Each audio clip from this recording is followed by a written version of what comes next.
It has been 2.5 years since Pashinyan surrendered Artsakh, signed away our lands, and sacrificed our future. Since then, Pashinyan and his cadre of capitulants have advocated for concessions and normalization.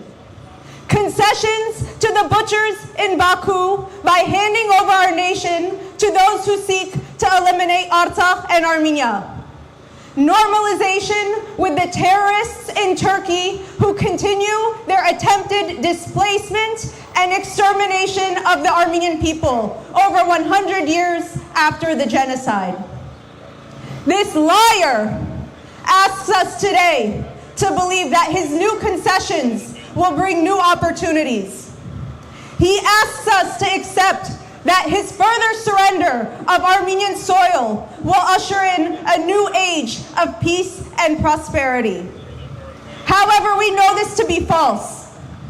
Azerbaijan and Turkey are not misunderstood neighbors to be appeased, but rather genocidal killers to be resisted and defeated.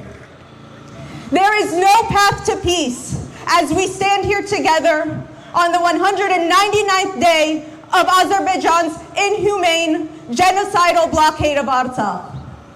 For 199 days, our brothers and sisters in Artsakh have been cut off from the rest of the world, deprived of vital necessities and basic human rights, without food, medicine, electricity, and education.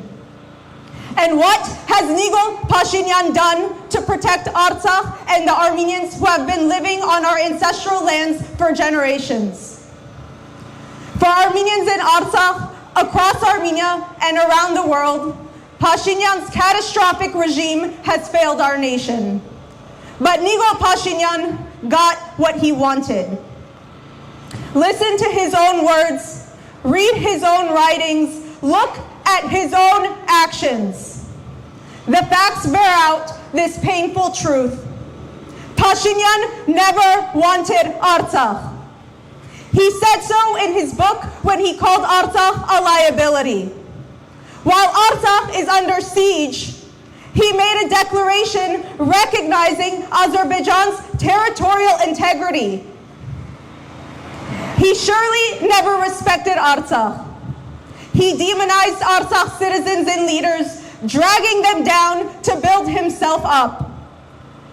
After 3 years of continuous Armenian surrenders, he still attempts to distract from his own failures at the hands of foreign enemies by demonizing his fellow Armenians. A coward who blames everyone but himself, he faults the diaspora for the surrender of Artsakh. A despot who preaches democracy but enforces dictatorial practices, he abandons 120,000 Armenians in Artsakh held hostage by Azerbaijan, yet imprisons Armenians who dare to speak the truth.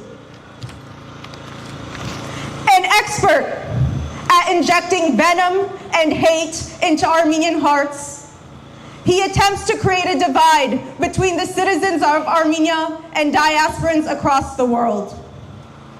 Pashinyan is not just standing idly by as Aliyev and Erdogan attempt to ethnically cleanse Armenians.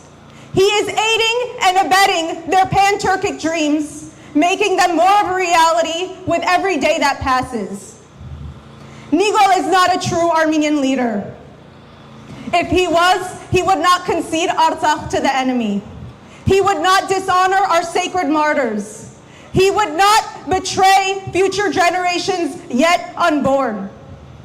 A true Armenian leader, with even an ounce of honor and pride for our history, would never sell our nation to those that would see us wiped from history.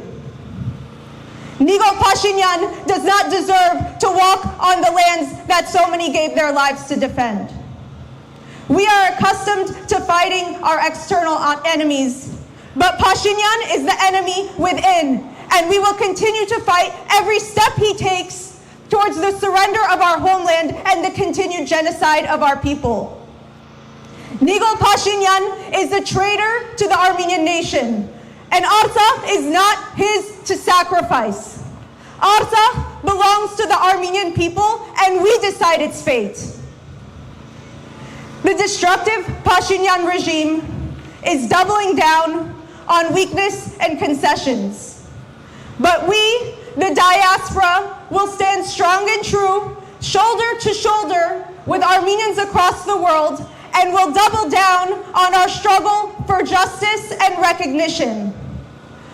We will continue to reject the divisive and disastrous policies of the current Armenian administration. We will resist Pashinyan and his treasonous actors. We will not tolerate the surrender of Artsakh. The legacy of Artsakh and Armenia will not be one of cowardice, subjugation, or defeatism. It will be one of courage, freedom, and victory. The traitor may have given away over 70% of Artsakh, but we will step foot on our sacred lands again. We will raise our flags again in Aghabno, in Hadrut, and in Shushi. When the traitors in this building refuse to protect Armenia, we, the Second Army of the Armenian nation, have an even greater responsibility to remain steadfast in our commitment to the fight for our nation's survival. We will not bow to the demands of the genocidal dictators of Erdogan and Aliyev. We will not bend to satisfy requests of normalization with forces who are intent on annihilating the Armenian nation. And we will most certainly not break in our unwavering commitment to advancing Haitad. Arar ashkar tol imana haya mishka yev gamana.